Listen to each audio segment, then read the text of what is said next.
శ్రీ గురుభ్యో నమః. శ్రీమాత్రే నమః. అందరికీ నమస్కారము. దేవుని గుడి ఎంత పవిత్రమో ఇంట్లో పూజాగది కూడా అంతే పవిత్రం.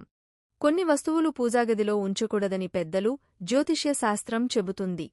అయితే ఈ 10 వస్తువులు పూజాగదిలో అస్సలు ఉంచకూడదు.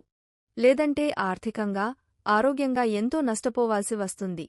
దేవుని గది నుంచి తీసేయాల్సిన 10 వస్తువులు ఏంటో మనం ఈ వీడియోలో తెలుసుకుందాం. ఈ వీడియోకి ఒక లైక్ వేసి మీ ఫ్రెండ్స్కి షేర్ చేయండి. అలాగే జై శ్రీకృష్ణ అని ఒక చిన్న కామెంట్ చేయండి. ఇంట్లోని ప్రతి భాగం నిర్మాణానికి, వస్తువుల ఏర్పాటుకు కొన్ని నియమాలు పెద్దలు చెప్పారు.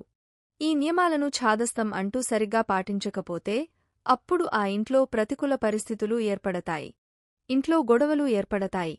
కుటుంబ సభ్యుల పురోగతి ఆగిపోతుంది. పేదరికం, వ్యాధి వంటి ఇబ్బందులు చుట్టుముడతాయి. అయితే ఇంట్లోని పూజగది లేదా ప్రార్థనా స్థలం చాలా ముఖ్యమైన ప్రదేశం. దేవతామూర్తులు కొలువై ఉండి పూజలను అందుకునే ఈ మందిర నిర్మాణం, ఏర్పాట్ల విషయంలో ఏ చిన్న పొరపాటు జరిగినా భారీ పరిణామాలను చవిచూడాల్సి వస్తుంది. పూజగదిలో విరిగిన విగ్రహాన్ని ఎప్పుడూ ఉంచకూడదు. అలాంటి విగ్రహాల స్థానంలో వెంటనే కొత్త విగ్రహాన్ని ఏర్పాటు చేయాలి.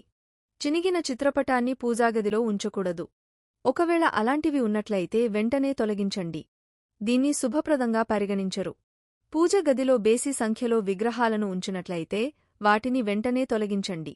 బేసి సంఖ్యలో ఎక్కువ విగ్రహాలను ఉంచడం వల్ల చెడు జరుగుతుంది. ఇంట్లో లేదా పూజాగదిలో ఏ దేవత లేదా దేవుని రౌద్ర రూపాన్ని, భీకరరూపమైన చిత్రపటం ఉంచకూడదు.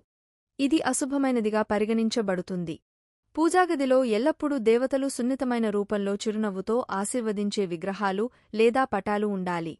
1 కంటే ఎక్కువ శంఖాలు పెట్టకూడదు. ఎక్కువ శంఖాలు పెట్టడం అశుభంగా పరిగణిస్తారు.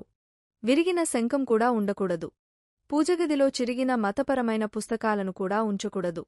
వాడిపోయిన, చెడిపోయిన పూలు, దండలు లేదా పనికిరాని పూజా సామాగ్రి వీటిని వెంటనే తొలగించాలి. పూజాగృహంలో విరిగిన బియ్యంతో చేసిన అక్షతలను ఎప్పుడూ ఉంచకూడదు.